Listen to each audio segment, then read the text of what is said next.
My parents excluded my kids and me from the year-end bash. Hours after, my brother shared a picture captioned, "Family only, no troublemakers." I liked it and stated, "Congrats. Mortgage and taxes are all yours now." 10 minutes on, the post vanished, and 90 missed calls surfaced.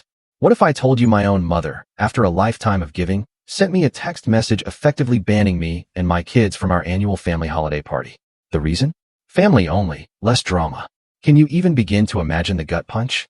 Because for me, that was just the beginning of a conflict that had been brewing for years, a moment where I finally had to decide if I was going to keep letting my family edit me out of my own life. My name's Don, I'm 36, and I'm a screenwriter. My job is to take the chaos of real life and somehow outline it into acts.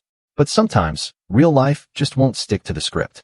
I'm the older brother, the one who makes stories, while my brother Mark, 3 years younger, makes money. I live in a small place, 2 blocks from my kids' school. My mornings are a whirlwind. 2 lunchboxes, a dented thermos with a dinosaur sticker, and a calendar that looks like a crime scene. I write early, do school drop-offs, write again, pick up, reheat leftovers, bedtime, notes, pages, revisions, repeat. My life is full. It was December 29th, gray and wet. I was buckling my daughter into her booster seat, trying to ignore the constant low hum of my own exhaustion, when my phone lit up. A text from my mom. It read, "Don, after discussing with your father, we think it's best if you and the kids skipped the year-end party.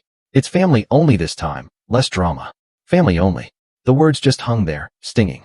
I looked at my 8-year-old's purple sneakers, caked in mud from the park. My 5-year-old son was humming the Jaws theme in the back seat, because he honestly thought it was a lullaby. Loud. Drama? My kids? This was insane. I called her. She picked up on the 3rd ring, like she'd been bracing for it. "Mom." Her voice was crisp. "Don, don't start. It's not about you. It's about tone, your energy. The kids are loud. People need rest after a hard year. The kids are loud at a party? Don't take everything personally," she added. Then my dad chimed in. On speaker, of course. Always on speaker. "Son, you know your mother's blood pressure spikes when there's tension. Let's keep the peace. We'll do something with just you and the kids later." Later, in my family means never. I kept my voice flat, almost numb. "So, it's family only, but not me. Not my children." A pause. The kind where you hear a small clink of a spoon in a mug. The sound of polite dismissal. "You've been difficult," my mother said. "Always complaining about money, bills, deadlines. It's a celebration, not a committee meeting." I just said, "Okay." Because if I'd said what I really felt, my son would learn new words before kindergarten. I hung up. My daughter, ever observant, asked, "Are we still seeing Grandma?" "Not today," I said, forcing a smile. "Grandma's tired." She nodded, processing. "Can we make our own party?" "Yeah," I said. "We can." 2 hours later, scrolling on the couch while the kids glued glitter to paper crowns, I saw it. My brother Mark's post. My parents' living room, exactly as I'd left it after putting up string lights last year. There was Mark, in a new sweater, arm around our cousins. The table loaded with food. The caption hit me like a physical blow. Family. No troublemakers. No troublemakers. That was me. The word vibrated in my teeth. I didn't comment. Not yet. I just watched the little hearts pop and the comments roll in. "Gorgeous family," someone wrote. "Love this tribe." Then, one of my aunts. "Where's Don?" Mark replied with a winking emoji. Probably writing drama. I set the phone face down. Breathed. Inhale. Exhale. Internal note. Act 1 is always the lie the family tells. I didn't start with drama. I grew up with it. My mother loves order. My father loves numbers. To them, love was an invoice. When I was 17 and got into a film program, Mom called it a hobby. Dad ran a spreadsheet and found a cheaper degree I might consider. Mark, with his easy grin and varsity jacket, was the golden boy. "He'll run a team by 30, Dad used to say. "Don will write about it," Mom would add, like a punchline. We'd all laugh, because that was safer. I left at 19 with a backpack and a draft of a script called Wrong House. I worked nights, wrote mornings. I learned to pitch with coffee breath and a knot in my tie. Most doors opened because I was willing to knock forever. I also learned that parents could be proud only in public. In private, they changed the subject. When I started selling rewrites, I did what any good son would. I helped.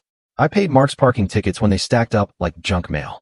I covered the copay when Dad needed tests, and their great insurance turned out to be mostly vibes. When the water heater broke, I sent a check, no questions asked. "We'll pay you back," Mom said. They didn't. "Family isn't about counting," Dad said. But it was about counting. We just weren't the ones doing the math.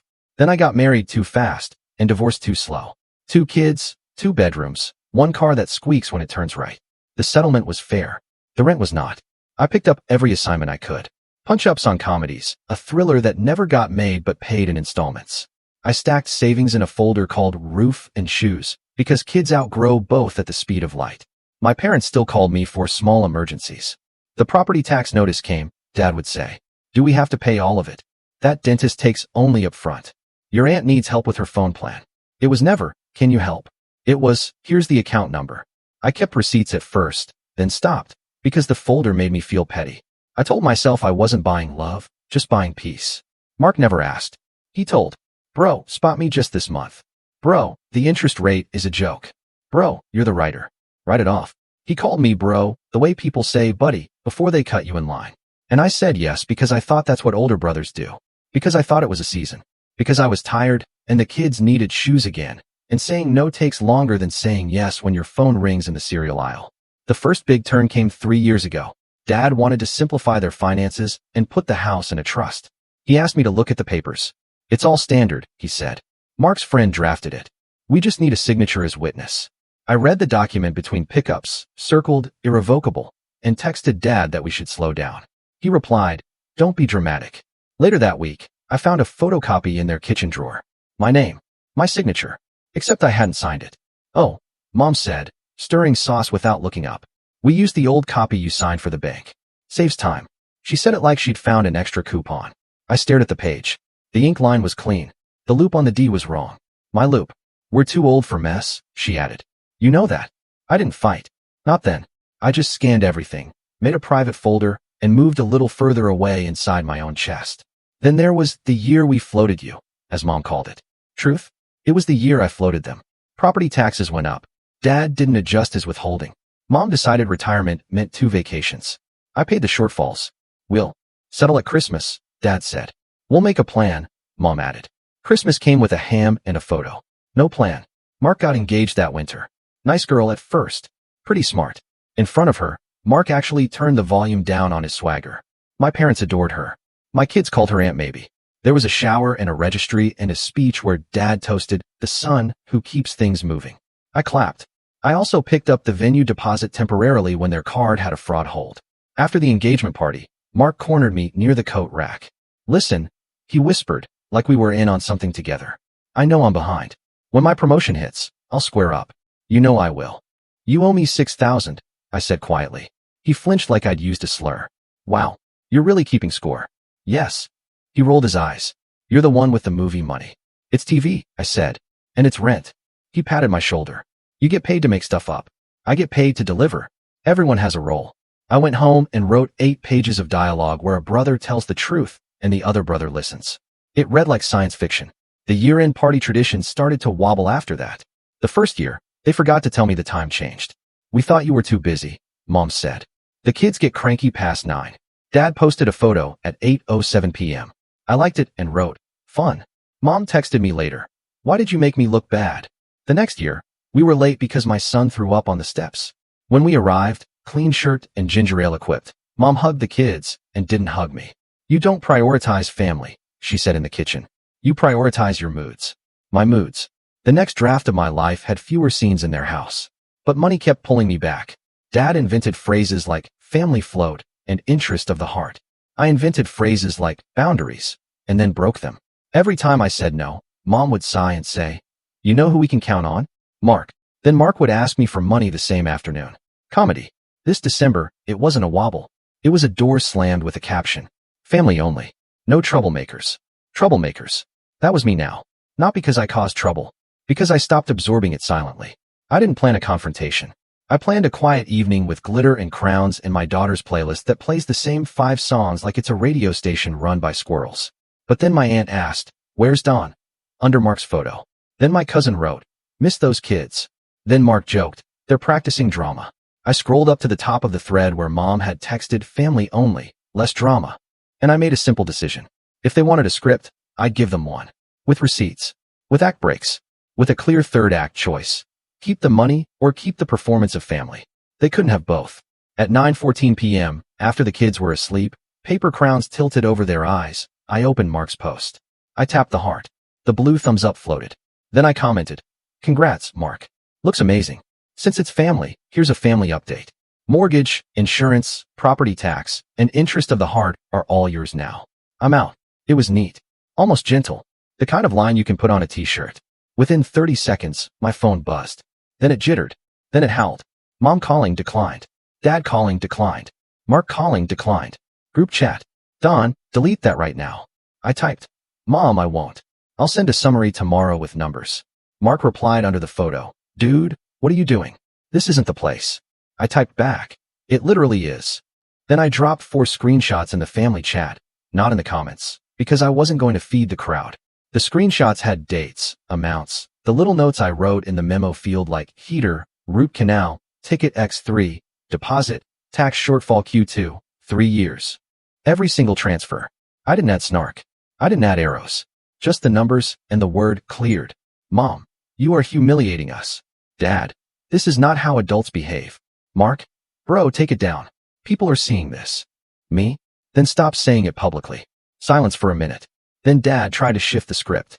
If you needed help, you should have said. We would have organized. I laughed. A hollow, bitter laugh in my empty living room. Organized? With forged signatures? I typed 3 dots. No reply. Mark went for the old move. What forged? What? I sent the trust doc image with the wrong D-loop. My mom called again. I let it ring. She texted, we can explain. I typed back. I don't need it explained. I need it stopped. Then I returned to the comment under Mark's photo and added one more line. Happy New Year. Boundaries start now. 10 minutes later, the post vanished. 10 minutes after that, my phone listed 90 missed calls. 90. Mom. Dad. Mom. Mark. Unknown numbers. Aunt Carol. Private.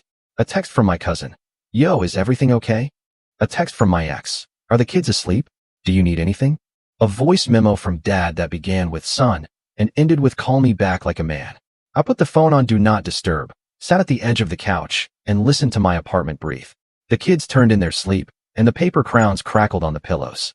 I thought about the drafts I never turned in. The jokes I cut because they were too mean.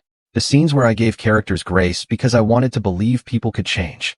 I also thought about the word troublemaker, and how sometimes trouble is just the truth you finally say out loud.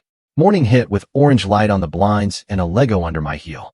I made pancakes and cut them into shapes because that's how my son decides if food is food. I poured coffee and opened my phone, ready for smoke. There it was. A message avalanche. Family chat with 146 on red. A separate, parents-only chat that I'd been added to at 2:11 a.m., titled Urgent. A direct message from Mark. We can fix this. Brunch. I scrolled first. That's my rule. Collect the beats before you pick a scene. Mom at 10:01 p.m. You love hurting me. You always have. Dad at 10:03 p.m. What are you, a bank? This is family. Aunt Carol at 10:07 p.m. Kids shouldn't be punished. Don, think of your mother's heart. Cousin Jana at 10:12 p.m. TBH, I didn't know you covered all that. That's a lot. Mom at 10:19 p.m.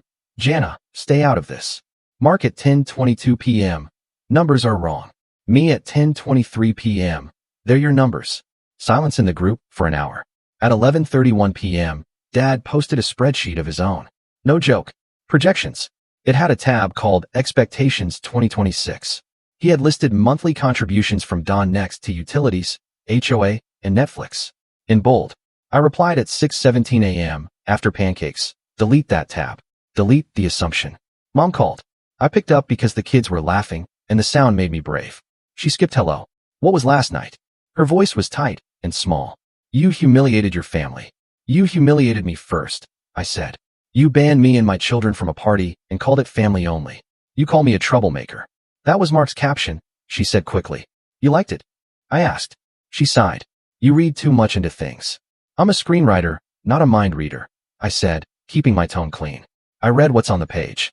Listen, this is simple. I'm not your ATM. I'm not your witness. I'm your son, and I'm a father. That means I have to model how to be treated. We never asked for much, she said.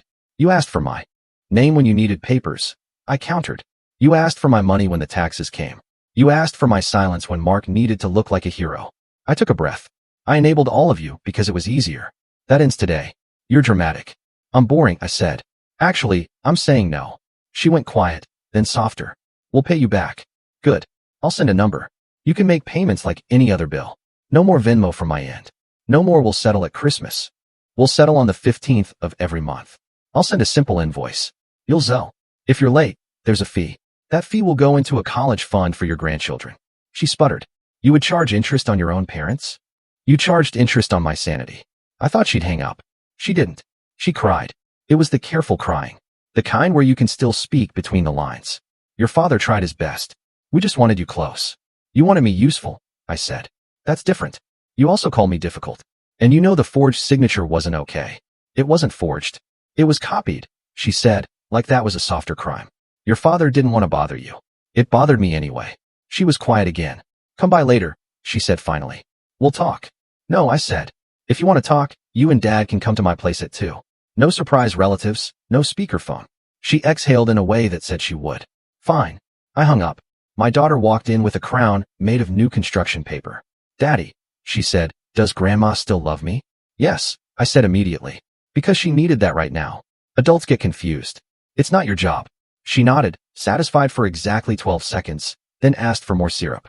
At 2:05 p.m., my parents stood in my doorway like they were competing in the Olympics of disapproval. Dad's jaw was set. Mom had a folder. They looked smaller somehow in my messy living room, with toys under the coffee table and a half-built castle on the rug. Where are the kids? Mom asked, craning her neck. At their mom's, I said on purpose. We sat. Dad put his hands on his knees. Don, he started. You've made your point. Good, I said. Here's mine formally. I slid 2 papers across the table. The first was a simple ledger of what I'd paid the last 3 years. Totals at the bottom. The second was a new thing I wrote last night. Family operating agreement. It was 2 pages, clear fonts, bullet points. Mom read the title and rolled her eyes. Oh, for heaven's sake. I kept going. 1. I will not be responsible for your mortgage, taxes, utilities, or any ongoing household expense. 2. If you have a true emergency, you will ask before the deadline, not after. 3. If I choose to help, it will be with a written plan and repayment schedule. 4. My name will not appear on legal documents without my consent. 5. Do not exclude my children from family events to punish me. They're not chess pieces. Mom tried to hand the papers back. We're not signing anything. You don't have to sign, I said. You just have to know these are the rules for interacting with me now. Dad scoffed. You think you can run the family like a writer's room? No, I said, but I can decide if I'm in the room at all. He looked at the ledger. He looked at the totals. He winced at one number in particular. This is exaggerated. It's not, I said. I can print the bank statements if the fonts make you nervous. He bristled. There's no need to be disrespectful. Respect is numbers plus behavior, I said. The numbers say I've been covering. The behavior says you pretend I haven't. Mom shifted tactics. We're proud of you, she said, a little too brightly. We brag about you all the time. Then stop mocking me when I'm not in the room, I said. And stop calling me a troublemaker. She looked away. That was Mark. As if on cue. You're insane, he texted. Then another. Come meet me now. I put my phone face down. Tell Mark to read the group chat. I'm not meeting him in a parking lot to be told I'm sensitive. Dad's shoulders slumped. I saw the outline of a tired man who'd been playing with broken rules so long he forgot rules existed. He ran a hand over his face. We didn't plan well, he said finally. We assumed you'd be around. I'm still around, I said. I'm just not on autopay. We sat in that stale air a minute longer. Then Mom did something I didn't expect. She opened her own folder and pulled out a greeting card I made in 3rd grade. It had glitter glue on it and my terrible drawing of our house. Inside was a line in pencil. I will always help you because you are my mom and dad. She placed it on the table like evidence. You promised, she said. I looked at my own handwriting. A wave of tenderness and annoyance fought it out in my chest. I was 8, I said. I also promised to become a pirate. Mom's mouth twisted. Then she laughed. A small, true laugh. It surprised both of us. Okay, she said. How do we do this then? Like adults, I said. You tell me what you need in advance. I tell you what I can do. We write it down. If I say no, you don't punish me or my kids. If you say no, I don't punish you. But I have boundaries, and they're not negotiable. Dad nodded reluctantly. And the trust document. Redo it, I said.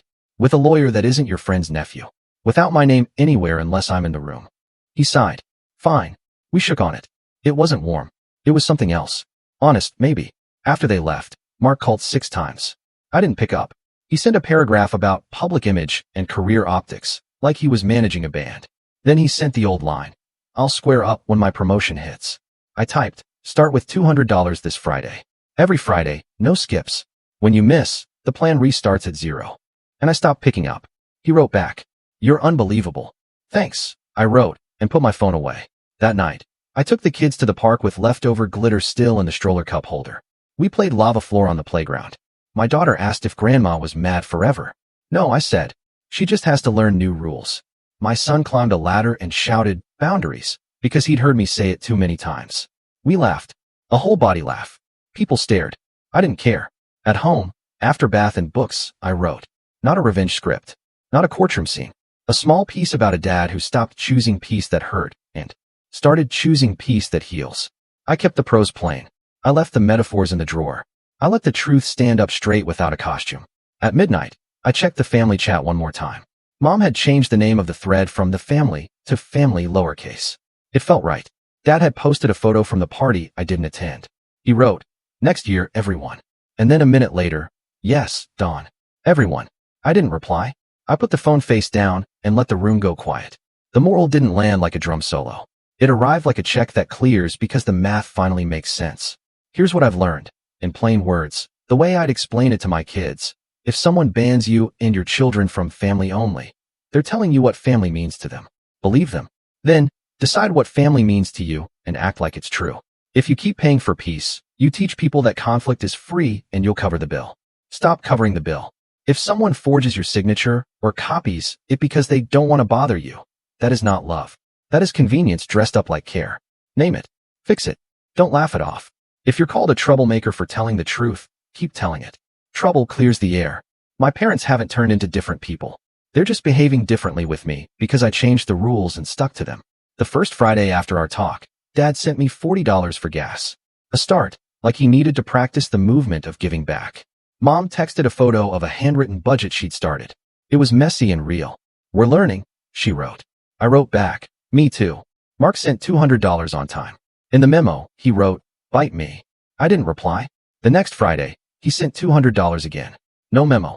The year-end party is a story now, not a wound. The caption is the caption. The comment is the comment. The post is gone. The calls were 90, and then they were none. The glitter washed out of the crowns. My kids slept like kids who know home is where their dad keeps promises to himself. I'm writing scenes that feel like a life I can live. I'm not a bank, a witness, or a sponge. I'm a father and a man and a writer who finally wrote his own boundaries like dialogue, and then said them out loud. I won't be buying love or peace or an invitation ever again. I'll be paying for shoes and school plays and pancakes shaped like stars. And if there's a party with the caption, "Family only," I'll make our own. We've got crowns. We've got glitter. We've got rules on the fridge. We've got a front door that I open and close on purpose. I thought freedom would feel like slamming the door.